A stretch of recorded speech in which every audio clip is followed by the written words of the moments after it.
So Ayurveda is an ancient lifestyle medicine that focuses on first prevention and secondarily healing when we find ourselves in a place of imbalance or disease. We do that by kind of addressing diet, lifestyle, emotion, and environment. So it's the whole encompassing picture of a person, not sort of just one piece at a time. Ayurveda originated in India, about at least 5,000 years ago. If you study yoga, you'll also have heard that it's like the sister science to yoga. They kind of go hand in hand. And so it was really originated as a practice, obviously, that's focused on nature, because we were looking at the seasons, we're looking at the time of day, we're looking at the time of life. And if we coordinate some of our choices on a daily practice, a seasonal practice, on a stage of life practice, we have a lot more control over how we stay in balance and keep ourselves healthy kind of through all of our years. So for those of you who don't know me, I'm Regan. I'm the lifestyle coach here at the Logan Institute. So all of my lifestyle coaching, I bring in the Ayurvedic aspects into kind of working with each client. So my background is I'm originally a mental health counselor, and then studied some yoga and really worked on mind-body work with my clients. And then as I was seeing that, our lifestyle, our nutrition, kind of our daily choices really impact not only our emotional health but our physical health, and they sort of go hand in hand, I decided to study Ayurveda. So I took about a 2.5-year course working towards my Ayurvedic practitioner certification. I was lucky to be able to go to India and sort of see this practice firsthand in Ayurvedic hospital, working with patients, seeing the healing process, kind of seeing how we were teaching people to keep that healing process in balance to prevent future disease in their experience. Back to Ayurveda, as we said earlier, it's an ancient traditional lifestyle medicine that was developed 5,000 years ago, kind of as sort of the first natural medicine practice. And how we kind of use it here in lifestyle coaching is we really focus on those bioenergies of those doshas, is what we call them in Ayurveda. So if you've heard those terms of vata, pitta, and kapha, we're each a combination of all three of those in some way, and each of us are uniquely individual in the way that we combine those bioenergies. And they're really based on the 5 elements of air, ether, fire, water, and earth. And so simply put, if we can understand our individual physiology, or how we call it in Ayurveda, our prakriti, and then if there's any vitiation, we can understand how to kind of work our way back in balance. And all those, even the vitiations or the imbalances or the dis-ease process, is also related in those 5 elements. So when we simplify it and we sort of make it unique to you and understand how your body works and how we need to look at things to get you back in balance, then it becomes something a little bit more effective versus applying just a blanket idea of, well, this may work or this might work. And so that's how we use that in lifestyle coaching here at the Logan Institute. So basically what happens and how we kind of introduce Ayurveda into lifestyle coaching is, in that initial session, we're going to do a really deep dive. I'm going to ask you a lot of different questions about lifestyle, sleep, emotional health, your sort of general tendencies, even as a child, right? Because that's how we develop and understand what is our normal physiology, because that started from when we started. And so as we paint that picture and we can kind of see what your original physiology is, then we have a good baseline to start with. And then from there, we look at your goals. And a lot of times those goals are possibly dis-ease states. Maybe it's weight loss. Maybe you're not sleeping well. Maybe you just want to work on staying in balance because overall you're feeling pretty good.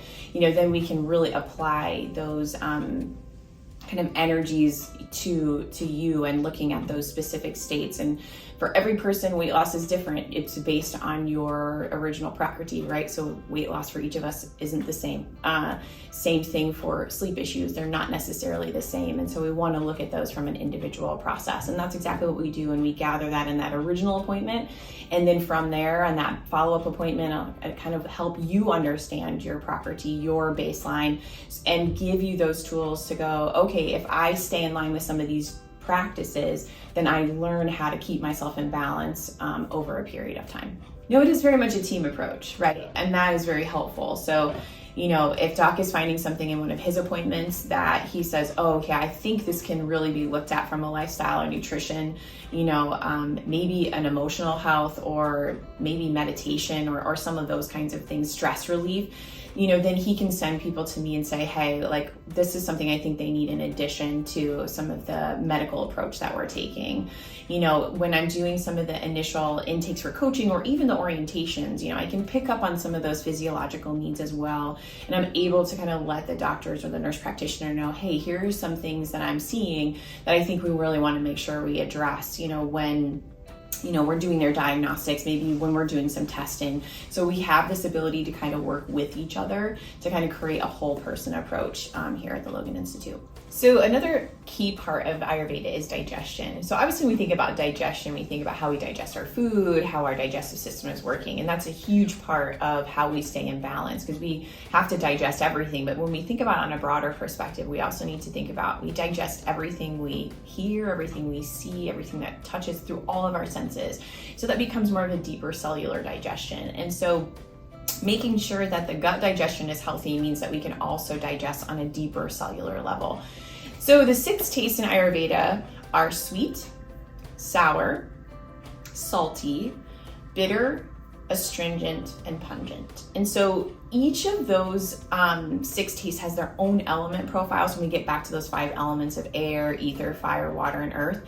So they each have their own application in those elements, and that means they each affect us in a very unique way. So our Prakriti requires a focus on certain, tastes to be more prominent, but we each need all 6 tastes. And our goal really could be if we could get them in each meal or at least a couple meals a day. And when we do that, it improves satisfaction of our food, it improves our digestion overall, and it also helps us to create balance because now we've balanced all 6 of those tastes in just that one meal. So with that being said, in our pharmacy, we have a lot of really great Ayurvedic products now, and some of those really are focused on digestion that can be kind of applied to everyone. Some of them are very specific to different doshas or individual physiologies, but there are a few items that definitely coming into the pharmacy you could pick up that would apply to anyone, especially when it comes to cooking. There are some spice combinations that really bring in those 6 tastes, kind of creating that satisfaction and healthy digestion for every person. So why don't we go check it out? So we carry a wide range of Ayurvedic products here in the Natural Pharmacy at the Logan Institute. We're always adding new ones, but what we have so far, we'll kind of walk you through some that'll be really easy to use. We use 2 kind of manufacturers right now, Banyan Botanicals. They are originated by students of the first Ayurvedic doctor that practiced here in the West. And then Pure Indian Foods are out of New Jersey, and they make small handmade batches of their products. So they're very, very involved in the quality of what they offer. So what we'll do is kind of look at some things that would be really simple to start using. So we'll focus a little bit more on those digestive pieces. So one of my favorite products that we have right now is 1 pot organic khichdi. So khichdi is a healing meal in Ayurveda. So it's detoxifying, it's strengthening, and it's nourishing all at the same time. So it can be used for many, many different things. And it's a perfect combination of all of the nutrients that you would need for all of those pieces. So it's a perfect combination of protein. Once you add in fiber and you add in your vegetables, and you're gonna cook it with some ghee. So in that way, that's why it's a very healing, easy to digest meal.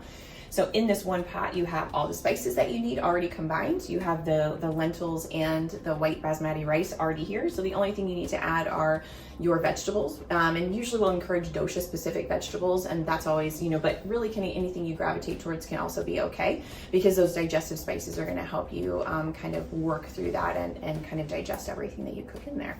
And we sell it in that 1 pot, so that way it's easy to try before you have to buy all the ingredients to kind of get started. Another thing we carry here is some spice mixes and some spices. We were talking earlier about the 6 tastes in Ayurveda. 2 of these spice mixes have already the 6 tastes blend in, so then it makes it very, very easy. So cooking with them, you'll have all the 6 tastes in your meal just by seasoning your food. So the khichdi spice mix, and that's the same kind of spice mix that's in the khichdi here, but you can keep it, use it separately in your own khichdi, or you can use it to cook your grains, your vegetables, your meats, whatever you like to sort of use it spice for. Same thing here with the 6 taste churna. The 6 taste churna is a combination of 6 tastes as well. It's a little bit different. The khichdi spice mix is a little more savory. The 6 taste is going to have that savory, but it's got some cardamom, and it has some dried mango powder in it that kind of add a little bit more of that kind of sweet lightness to it. So again, cooking with grains, vegetables, or meats, whatever kind of works in your kind of dosha profile, which is something we would kind of to talk about more specifically in some coaching. Ajwain is a fun seed. It's the Indian version of a celery seed, and it's very, very good for bloating actually. So you can cook with it. You can also just make a simple tea out of it, where you take a half a teaspoon of Ajwain seeds, soak them in about 8 ounces of hot water, strain it and sip on it. It's good for after meals, especially if you experience some regular bloating after eating. The other things that we have are some teas, which are all really focused on digestion. CCF tea is one of the staple teas in Ayurveda, and CCF stands for cumin, coriander, and fennel. So it's an equal mix of all 3 of those spices. And it can be enjoyed, you can sip with meals if you'd like, or you can drink in between meals to kind of just encourage better digestion. And again, usually that's appropriate for all doshas. Sometimes it can be specific to, there may be certain doshas or certain imbalances that maybe that isn't appropriate for, but across the board, it's usually okay for most people. And then another tea we carry here is Tulsi tea or holy basil tea. So in India, holy basil is a very cherished herb. It's usually grown in pots outside of each home because it's very spiritual.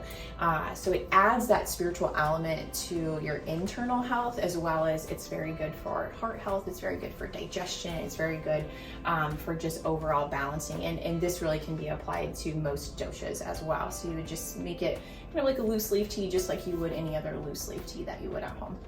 So the last product we'll come to is ghee. So this is such an Ayurvedic staple, and it's very, very easy to use for pretty much any dosha. Smaller quantities or larger quantities, depending on what your prakriti is, will matter. But this is basically a very, very deeply nutritious cooking oil. So you would use it just like you would use butter. You can saute your vegetables, you can cook it in your grains.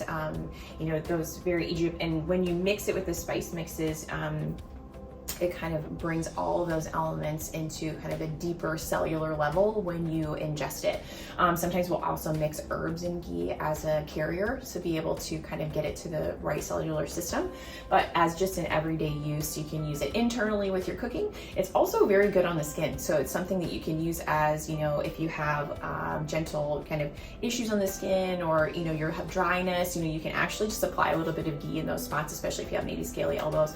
So it's really an all-purpose approach, and is very treasured in the practice of Ayurveda. So if you want to learn more about Ayurveda or how we can approach it even in lifestyle coaching sessions, feel free to check out our website, pop into the natural pharmacy, or just give us a call.